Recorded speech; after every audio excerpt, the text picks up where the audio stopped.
नया साल आने वाला था और नए साल के पहले ही दिन में सावित्री के दोनों बेटों की शादी होने वाली थी। सावित्री बहुत खुश थी।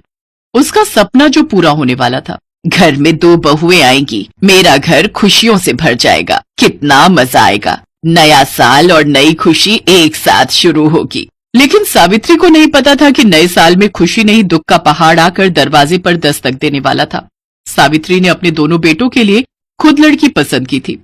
उसकी होने वाली दोनों बहुएं शहर से थीं, इसीलिए सावित्री सीना तान कर पड़ोसियों से कहती रहती थी, मैं शहर से बहुएं ला रही हूँ, हाँ देख लेना कितनी सुंदर है मेरी दोनों बहुएं। जरा सावधान रहना सावित्री दीदी, ये कलयुग है कलयुग, ऊपर से शहरी लड़की घर में आते ही कलेशना शुरू कर दे। अरे नहीं नहीं, ऐसा कुछ नहीं होगा, लड़कियां बहुत अच्छी हैं, मैंने खुद पता लगाया है, और घर में छोटे मोटे कलेश तो होते ही रहते हैं, उसमें क्या है। और नया साल आ गया। सावित्री के दोनों बेटे अमित और आकाश की शादी हो गई। अगले दिन सबसे पहले अमित अपनी बीवी मधु को लेकर घर आया। आओ बड़ी बहू, अंदर आओ, आने में कोई तकलीफ तो नहीं हुई? नहीं माँ जी, ये बोलकर मधु ने सावित्री के पैर छू लिए। सावित्री बड़ी खुश हुई। वाह बहू वाह, कितने अच्छे संस्कार हैं तुम्हारे, शहरी लड़की होकर भी पैर छूती हो। क्यों नहीं माँ जी, बुजुर्गों के पैर छूने में शांति मिलती है। वाह वाह वाह, क्या उच्च विचार हैं तुम्हारे। सावित्री अपनी बड़ी बहू की तारीफ कर ही रही थी कि तभी उसका छोटा बेटा आकाश अपनी बीवी पूनम को लेकर आ गया। माँ जी प्रणाम। अरे वाह, मेरी छोटी बहू भी आ गई, जीती रहो बेटी। लेकिन तभी मधु ने कहा, पूनम तू? मधु तू इस घर में क्या कर रही है? मैं इस घर की बड़ी बहू हूँ, मैं भी इस घर की बहू हूँ, छोटी बहू। क्या तू मेरी देवरानी है? नहीं, ये नहीं हो सकता, मैं तेरे साथ नहीं रहना चाहती हूँ। चल चल, तेरे साथ भी कौन रहना चाहती है, चल हट। सावित्री, अमित और आकाश हैरान हो गए। तुम दोनों एक दूसरे को पहचानती हो क्या?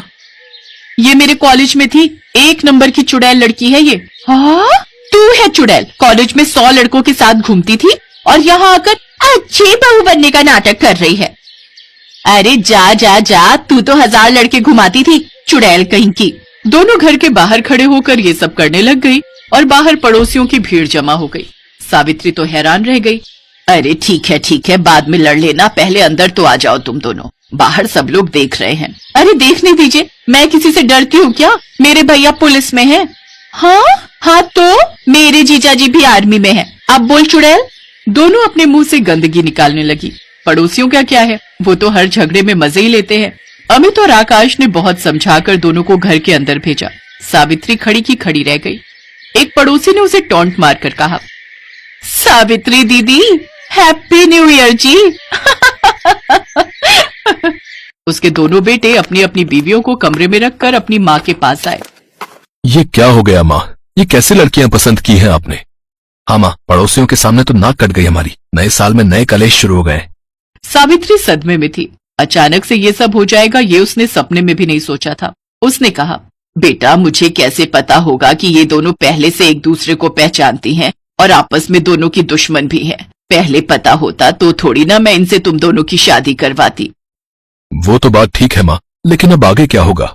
मुझे कुछ नहीं पता बेटे, मुझे कुछ नहीं पता। तुम दोनों संभालो अपनी अपनी बीवियों को।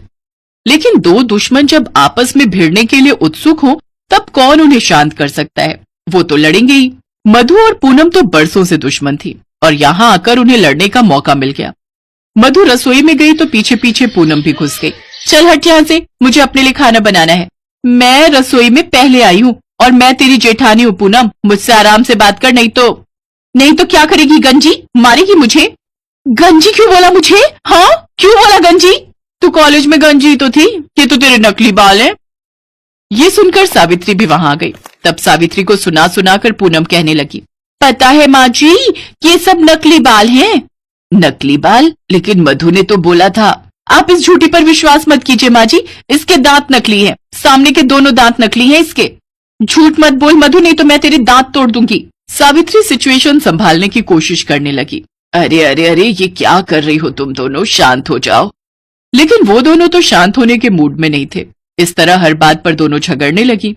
हर छोटी छोटी बात पर दोनों में हाथापाई होने लगी और आसपास के लोग घर के अंदर झांक झांक कर मजे लेने लगे। अरे वाह, अब जाकर मोहल्ले में कुछ मजेदार कलेश हो रहा है, बहुत मजा आ रहा है। सही कहा भाभी, मैंने तो पहले ही सावित्री दीदी को कहा था, लेकिन वो तो बहुत उछल रही थी। शहरी बहू लाने का घमंड था उनमें। आप देखो कैसा लगता है। इस तरह सब लोग मजे लेने लगे और गांव में सावित्री का नाम मिट्टी में मिल गया। और एक दिन मधु और पूनम के बीच में जबरदस्त हाथापाई होने लगी। अमित और आकाश घर पर नहीं थे, इसीलिए सावित्री झगड़ा रोकने के लिए उन दोनों के पास गई और डंडा सावित्री के सर पर लग गया। सावित्री गिर पड़ी और उसकी आंखें बंद हो गई। माँ जी, क्या हुआ आपको?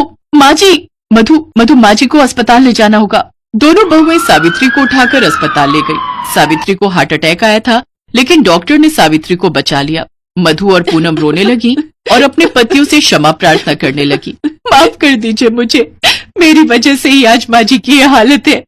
नहीं, मेरी वजह से है, गुनहगार मैं हूँ। नहीं, मैं हूँ।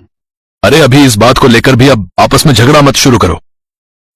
नहीं, मैं वादा करती हूँ, मैं और झगड़ा नहीं करूंगी। मैं भी नहीं। सावित्री के हार्ट अटैक ने सब कुछ बदल दिया। दोनों बहुओं को अकल आई और वो दोनों अच्छी जेठानी देवरानी की तरह रहने लगी। पड़ोसियों के मुंह पर चूना लग गया और नए साल में कलेश शुरू होकर बंद भी हो गया।